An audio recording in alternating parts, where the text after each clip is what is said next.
Welcome to the Business Leadership Series, where we engage with leaders who are making an impact on their worlds and who want to share their knowledge and experience for your personal and professional growth.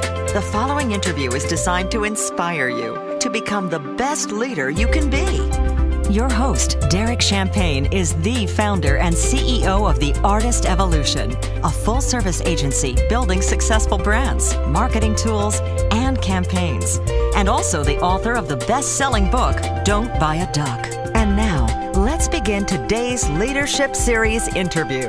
Welcome to the Business Leadership Series, where our goal is to inspire you to become the best leader that you can be. We've got Pat McDaniel with us today. Pat, welcome to the program. Thank you very much, Derek. Great to be on. And Pat, you're the founder of wiseinsights.net. It's a website that's dedicated to helping motivated but wary people to keep moving forward and finding the smartest path towards their success. Very cool. Love the concept. You sent me an infographic here that I've been looking through before the show started. Tell me a little bit about your background, and then I'm going to come back and ask you a little bit more about defining wary for me. But I bet you a lot of our listeners can relate to what you're talking about today. Well, my background, so when I was in the first grade, is that how far back you want me to go? You bet. Anything that's relevant to your story. Oh, my gosh. I'll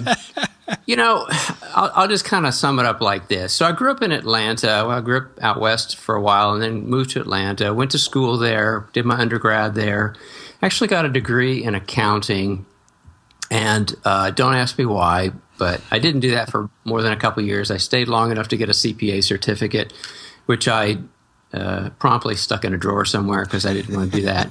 I ended up going off to get a master's degree at a seminary and was a pastor for about 15 years. It was a great experience for the most part, but it had a few challenges. And so, I've transitioned over to, did some sales and sales consulting.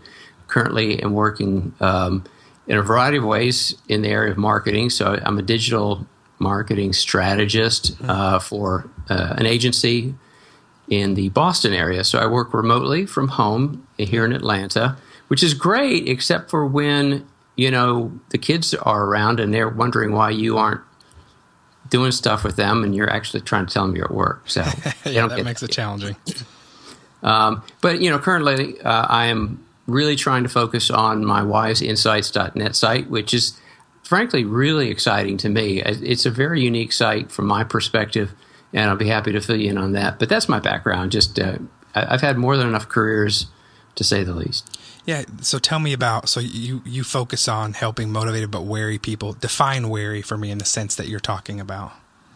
Well, all right. So a lot of your listeners are probably just like me, whether you're in a business context as an employee, or whether you own a business, or whether you're just straight entrepreneur trying different things. You go into those things with a lot of energy and a lot of zeal and excitement and stuff. And then, you look back and you say, why am I still pedaling? And I'm not, I feel like I'm going up the hill against the wind and all that. And, at some point you kind of hit the wall. And for me, I've had several different entrepreneurial ventures, and, a lot of times I found myself just, I'm not giving up, but I don't know, I'm not as motivated as I was because it's, you get beat up a bit. Right. So I know there's a lot of folks out there who, jump into things initially and are all excited, but, it's going to come where you get kind of worn down by trying to keep the thing moving. Yeah. Right. And that, I'll tell you from personal experience myself too, is even when something's running successful, your motivations can change, you get more comfortable. And even then you can start to get wary. It's not just for those that are doing the grind, trying to get something off the ground. Correct. And so for me, part of it, I sort of have dual goals with the website. One of them is just to encourage and to some degree, say, inspire people to keep moving. Part of it is just wanting people to read the content and go, oh, you get it. You get it. You get the fact that, this is how I'm feeling right now, and this is why I'm, feeling the way I'm feeling, and that kind of stuff. So that's part of it. And then the other part is just teaching them a lot of really cool stuff that'll help them. My little slogan is, finding the surest path to the summit of success. And I kind of look at myself like, one of the terms I've been using of late for myself is I'm kind of like the investigating Sherpa. So a Sherpa, as many of your audience know, is somebody who kind of helps Sir Edmund Hillary up Mount Everest. They've been on the mountain several times before, but they know things like don't go too close to that edge because it'll drop off. And so for me, I'm basically, maybe on the mountain, but I'm investigating a lot of interesting things that I'm learning from people ahead of me, as well as research on things that you can do differently to overcome certain things, or just stay out of the pits, because there's a ton of pits out there, and just morasses and quicksand and all that kind of stuff, and you just don't see it until suddenly it's too late. So is your focus on people that have hit the burnout, are wary, or is it to really avoid those pitfalls? Probably a little of both. I mean, it just depends on the drive of the folks. But I target achievers. I don't think my content's going to be particularly inspiring to people who are comfortable, working, their little job, and they don't have aspirations to go any further. But most people have some sort of aspiration, so hopefully I can fit in, provide them some value. Great. That's great. So tell me what you've got, and this is my favorite people to learn from, are those that have had the personal experience, because I feel like your content and what you share is going to be the most relevant and connected. But you're passionate about sharing your own story of repeatedly hitting a wall despite hard work. Tell me a little bit about some of those valleys, or what you learned from them, and then how you realized that this was something that you should help others with. Yeah. So, I went from a context working. All right. So I was on staff as a pastor in a pretty good-sized church.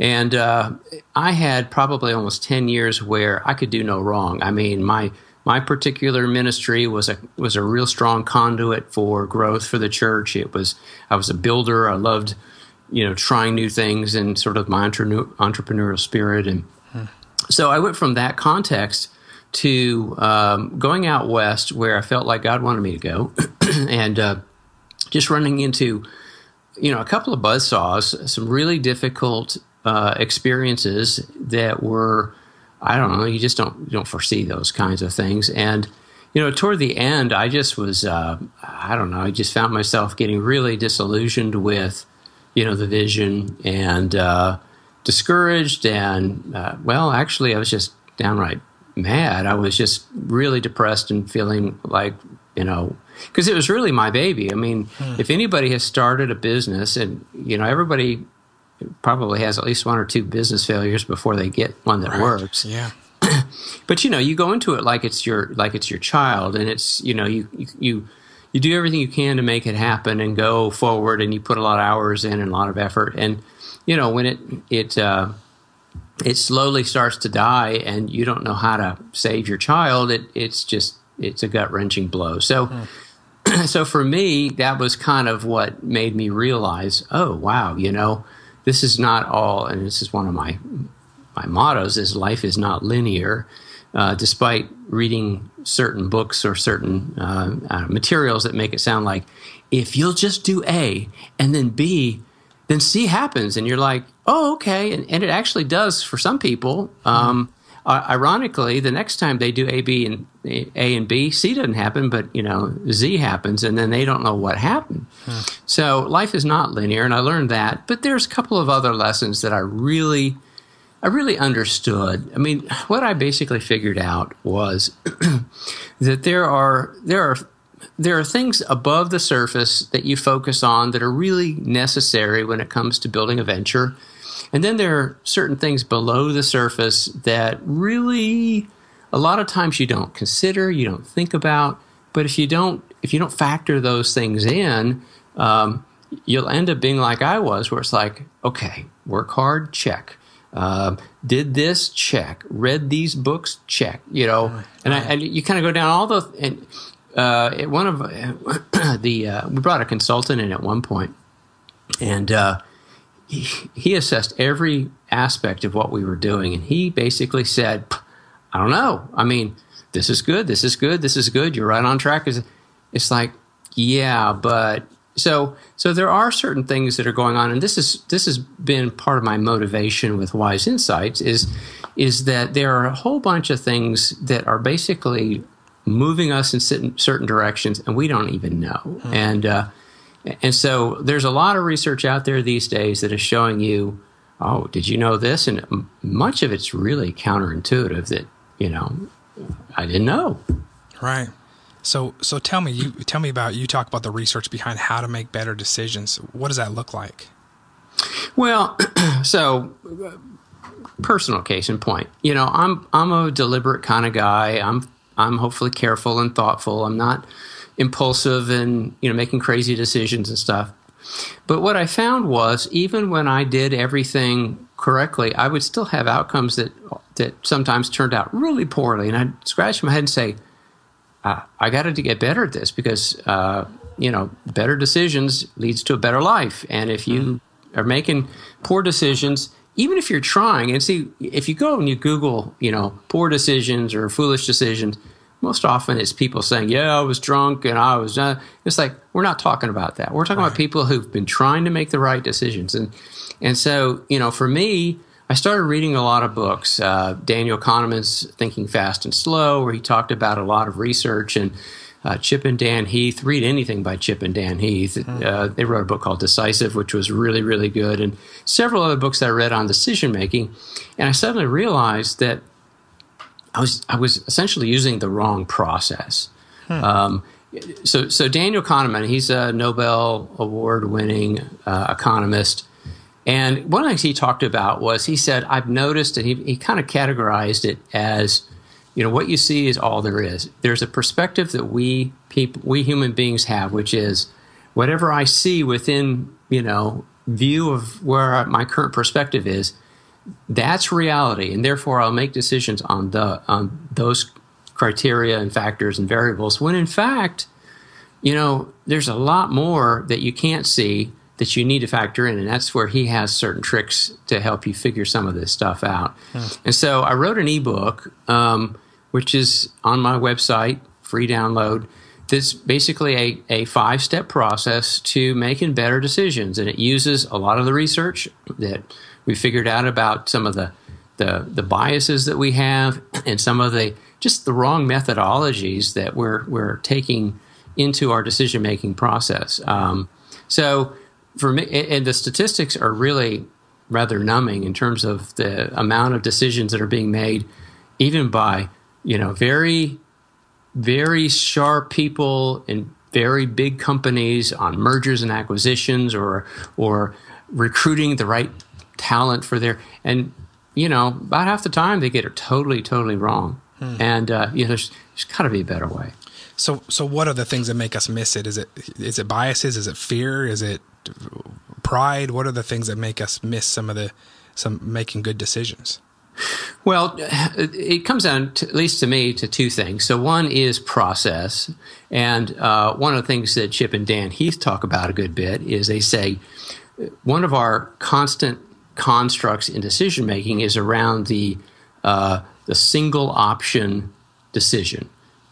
Should I go to that school or not? Should I take that job or not? Should I hire that person or not? And he said, unfortunately, a single option decision is just almost guaranteed to fail. And they have all these great stories about that. So if you find yourself thinking about a decision and you say or not, then that's not what you need to. So what the book talks about, and what my ebook talks about, is how do you broaden your options? How do you think through options in a way that kind of helps you see things you'd never seen before, or you never considered before? And I actually have a case study I wrote up on my website that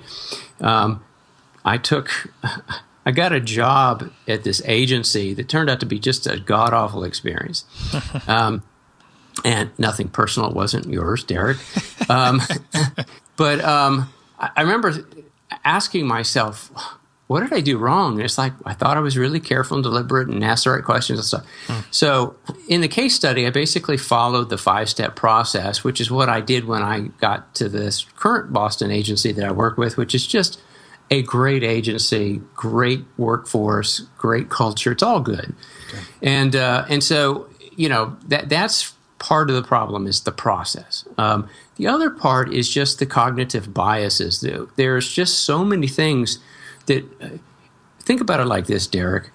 The facts upon which you make your decisions you're not seeing them clearly. And so when you don't see the facts clearly, but you think you do, then you make decisions on those facts, you're bound to have some sort of distorted outcome. And the statistics are just shocking with people who just don't see their own cognitive distortions and biases.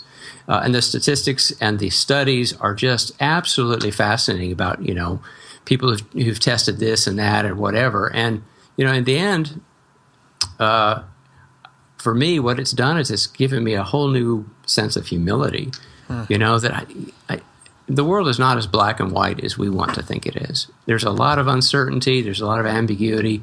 We got to be okay with that. Can you give me some examples of some of the cognitive bias you've seen that's putting blinders on? Well, I'll tell you one that I have. And I bet you a good bit of folks who are listening to this have it as well. So one of them is and not everybody has this, but a good number of folks have sort of an optimism bias, or you might even call it a predictive bias, okay? And the case in point would be starting a business, okay? Now, if you look at the statistics, they're very, very clear that only a certain percentage of new businesses make it. And in fact, the one that I always like to use is a restaurant. Let's say you're a great, you're a great chef, you love food, and you just think, I'm going to start this restaurant, it's going to be great, and oh man, I got great food, and everyone's going to love it. And I actually wrote up an article about that. Yeah, but the reality is that within the first about 5 years, 60% of all restaurants fail. So that's pretty startling. But when you ask the people who are making the decision and they're predicting the outcome for themselves, 81% of them said they were very confident that their venture was going to go well. 33% said they had a 0 chance of failure. Well, they're just fooling themselves. And so there's things you can do to say, okay, how do I combat this? So one of the things I use quite a bit is tripwires. And a tripwire is simply a sort of a scenario that says, if this happens 6 months from now, let's say my trajectory is not going like I thought. If this happens 6 months from now, then I'm going to do this. And I've been trying to teach my children how to build tripwires so that when you get to that place where, again, you might say, for example, the example is a restaurant. 6 months in or 1 year in, you set a tripwire that said, 40% of the people who are eating in my restaurant need to be return guests because they like it, and and 25% of them need to be bringing friends. But when you look around at your restaurant and you're saying, this is all just from advertising and nobody seems to be coming back. Hello? Well, that's a tripwire that says I need to do something different, or I need to, stop throwing good money after bad, or that kind of stuff. I mean, there's just all sorts of things you do. But you do that ahead of time before you get into that situation, because once you get into the situation where you've sunk your time and your energy into it, that leads to a whole different bias, which is sort of like the IKEA, they call it the IKEA effect, where anything that you're building, you view it as being far more valuable, and you're just personally invested in it, and you can't see objectively at that point. Yeah, and your mental, emotional, your physical, your financial sweat equity, it does make it hard to have a healthy perspective. I've bought and sold, or I've developed and sold a few businesses, and I had one last year that was painful, and this would have been very timely for. It's hard to let go or to move on to a different direction sometimes when you have that much of your investment in any way, shape, or form. Right, but if you're looking at it sort of on the front end, you're saying, I don't think this is going to happen, but if it does, and these things are happening, I'm making a commitment to move in this direction, and it may not be, fold up the store. It may be, I've got to do this or that or something. You're making adjustments based on what you call your tripwires to. I like that. So it's more strategic than it is a an emotional decision. Correct. Great. I like that a lot. So tell me, does this also work for someone? I mean, you talked about the optimist. I think a lot of entrepreneurs are extremely optimistic, overly optimistic. I'm one of those. And we have this vision, but we don't, sometimes we jump in too soon. What about the person that is hesitant about starting something because they just are not, they're not built like some entrepreneurs and they're just a little bit more cautious? Can they apply the same principle to have confidence to move forward and be watching for the tripwires? Absolutely. I mean, part of what I've learned over the last couple of years is you have to know yourself. And, there's things that you learn that you need to learn and other people don't need to learn those things. Mm-hmm. And so there are going to be situations where somebody maybe they tried a venture previously and it didn't go well. And so they're like ultra conservative and cautious. Well, that's understandable. So, if you lay out your business plan and you have maybe some outside eyes assess things, have them help you, build some milestones and tripwires so that, you can feel a little bit more confident that if I move forward, I'm not going to be taken by surprise. And so, yes, there are people out there. One of the biases that on the document, the infographic that I sent you, was a pessimism bias, which is not as common, but it's out there. And sometimes, you have to fight with that one instead. Can we talk about that for a minute? You sent me this 50 hidden influences that can wreck your decisions. I think it's a 7-page infographic. It's pretty fascinating. And then you also talk. There's also 4 ways to thwart the hidden decision influencers. Can you kind of go through some of that? And then it'd be great if we can share some of this graphic with the listeners when they're going through.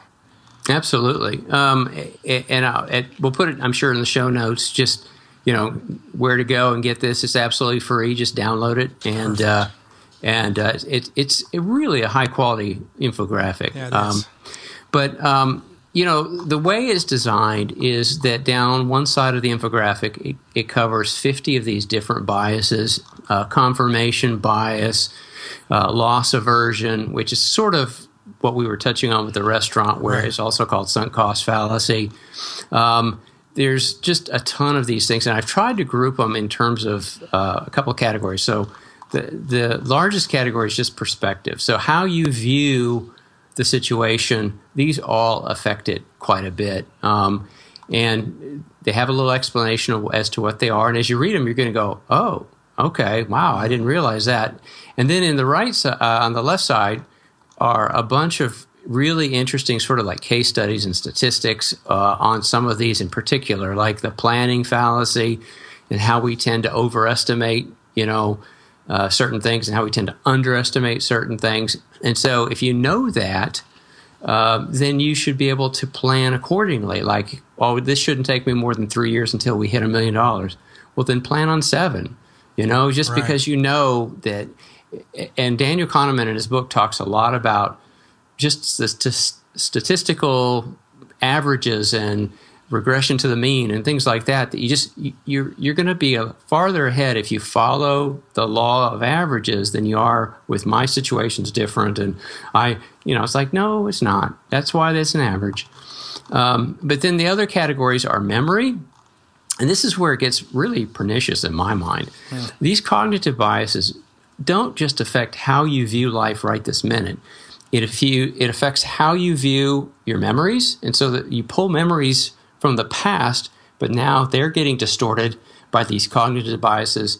And then you use these distorted memories to leverage a distortion toward the future, like, I predicted the future correctly back then, when no, you didn't. Actually, you didn't. That's fascinating. You've got here the Monday morning quarterback hindsight bias, predictive memory bias. It's the tendency to filter memory of past events through present knowledge. We're tricked into believing that we knew it all along, and it makes us overconfident on future predictions.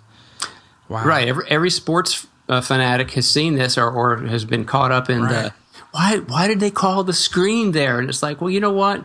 If it had worked, you wouldn't be questioning it. But because it didn't work, suddenly you're like going down this wrong path. And I think part of it is just recognizing you only know so much information. And sometimes you're not omniscient. And if you make a decision, Dave Ramsey says, I make a decision. If it doesn't work out, I make another decision. Yeah, right. It's just not living the past of beating yourself up. So tell me about this hindsight bias. So do you have an example in the professional world that you've seen or that would be relevant to this?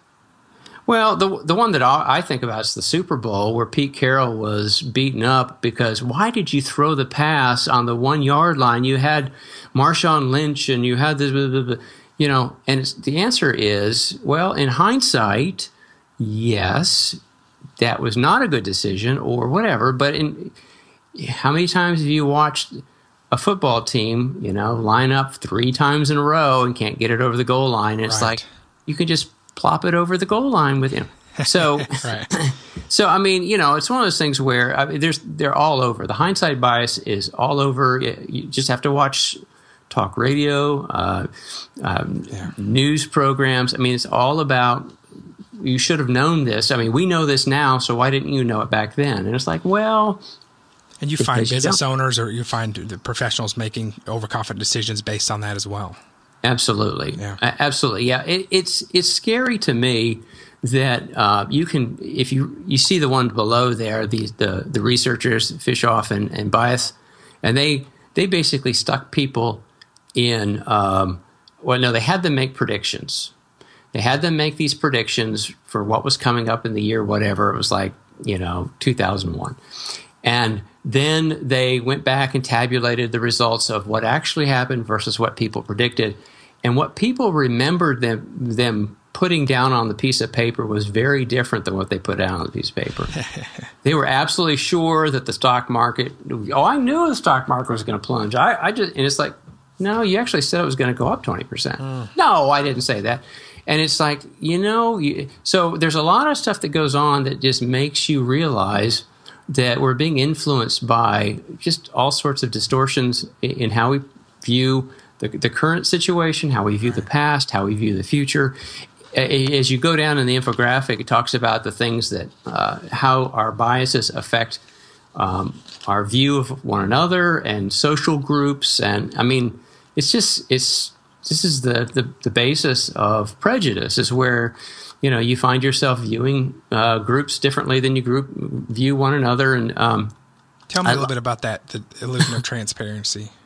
Well, so you're married, right, Derek? Yes, I am. Very happily, I might add. All right.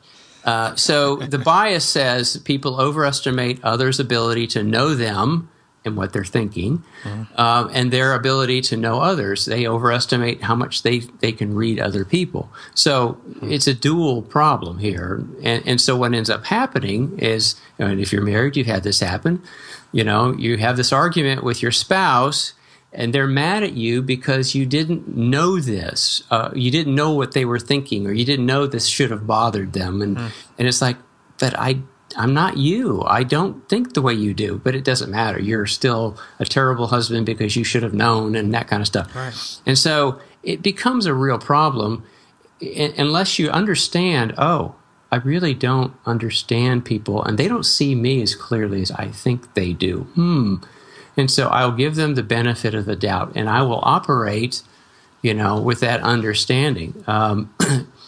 There's one called the false consensus effect, where we tend to overestimate the degree to which others agree with us.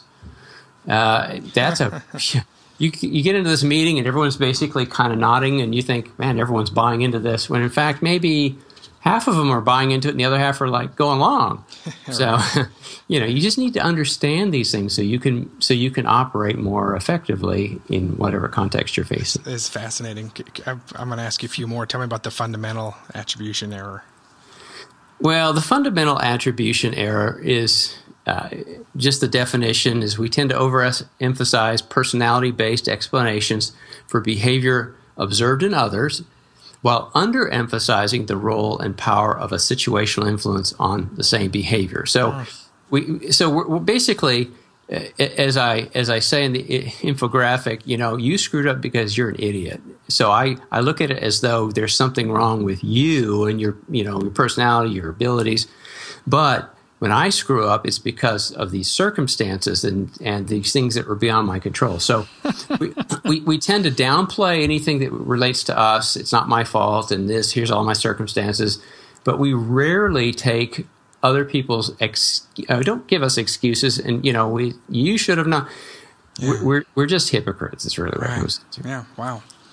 So, and then you talk about physical as well. You've got a graph dedicated to the physical. Oh yeah, and I think we're all starting to realize that don't make decisions when you're under stress. Do certain things to try to get yourself into a more neutral place, if at all possible, before making a decision. Try not to make decisions when you're fatigued. There's just a lot of really interesting studies where they were trying to figure out how world-class athletes made decisions, because at some point in a game, like if you're a soccer player, you hit the wall with fatigue, and do you start making dumb decisions because now you're fatigued, and so you make the kick when in fact that was a poor decision. You just and ultimately fatigue is a very significant issue when it comes to making decisions. So decision fatigue is a big one where I guess all of us have had this experience where certain days you've just had a lot of work and a lot of things. Your brain's working hard. You're making lots of decisions. It just wears you down. And at some point you start realizing, if you look back, you'd realize you're making poor decisions. So at some point you just need to take a break and, step back a little bit, regain a little bit of endurance, and then keep moving. You talk about the fatigue. That's great information. Thanks for sharing that. But you talk about fatigue, emotional or stress factors, how it can often increase our desire for a higher payoff or higher risk options. I find that really interesting, the physical fatigue or hunger effects. Walk me through the few of those. Well, all right. So, and it differs from men and women, and also from person to person. So this is part of what you have to know about yourself. So they've found, and they've studied this pretty extensively, where if you're at a place where you're stressed or you're fatigued, you start to get into the what the hell attitude, what the hell, double or nothing, let's just do it. Because, it seems like the quickest way to get a win is if I can just double my money, I'll get out of debt. And of course, you get, into a worse situation there.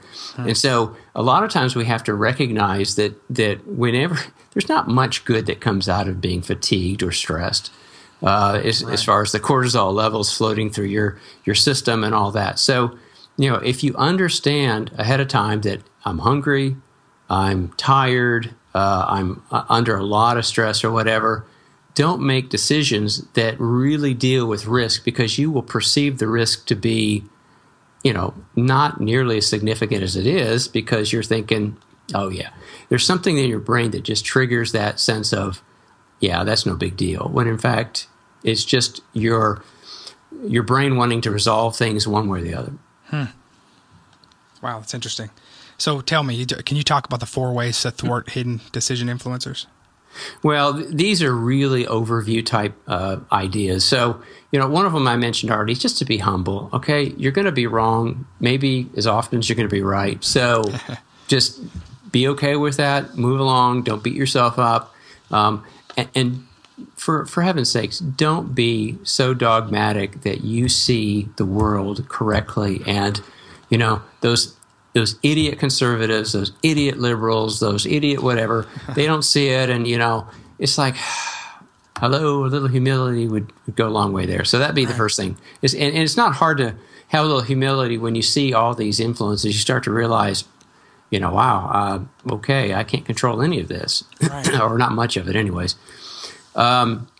Second one is just to be aware of these biases, and be aware of yourself and the areas where you tend to go one way or the other, because we're all a little bit different.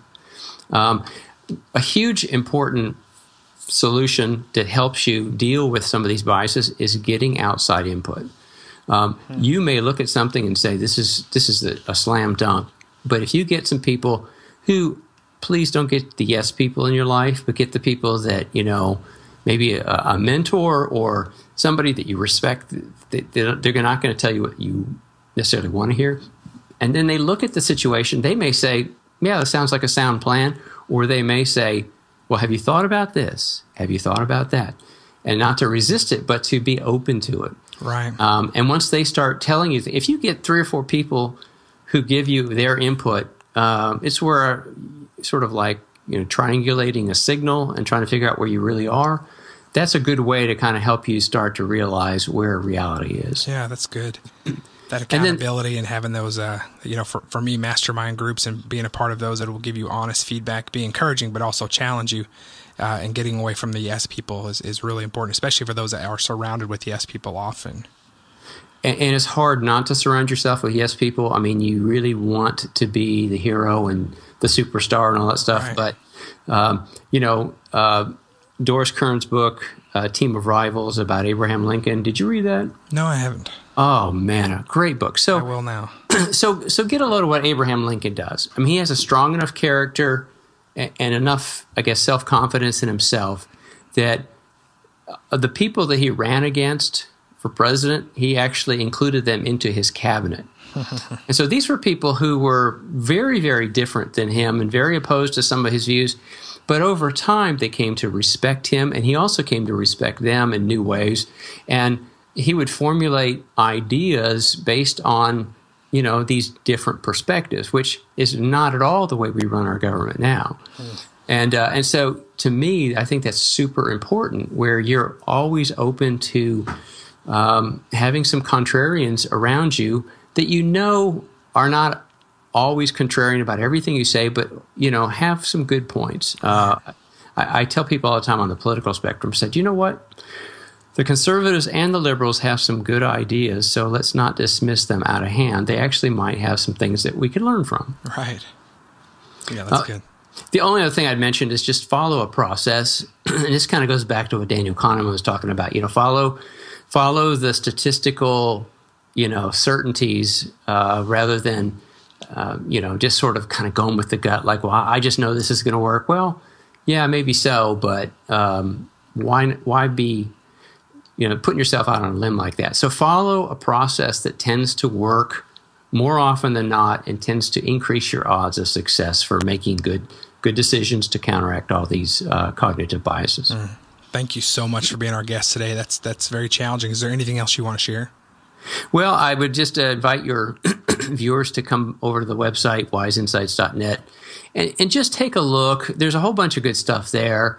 I'm really interested in hearing, on topics that people want to learn on. I just wrote an article on a study done by Professor Adam Grant about, motivation, and it was a very counterintuitive solution, but the research now backs it up. Like, yeah, that's how that would work. But at the time, we tend in the area of motivation to look at carrots and sticks, and that's kind of how we work with it. Mm-hmm. And in fact, it's like, this is actually a little bit different than that. And so it's those kinds of things that I hope will be helpful to my readers, that they're going to find themselves saying, I didn't know this, but now I do, and I'm going to try to put this into action. Excellent. Man, Pat McDaniel, thank you again for being our guest. Our listeners, go to wiseinsights.net. He's got free resources for better decisions, including his ebook, 5-Step Process to Making Better, More Successful Decisions. You definitely want to look at that. This infographic is incredible, too. I'm going to be studying. I'm taking this home to my wife, and we're going to look at this as well. She'll be fascinated with this. Pat, thanks again for being our guest, and we look forward to following the other things that you're doing and then to seeing that content that you're putting out on your amazing site.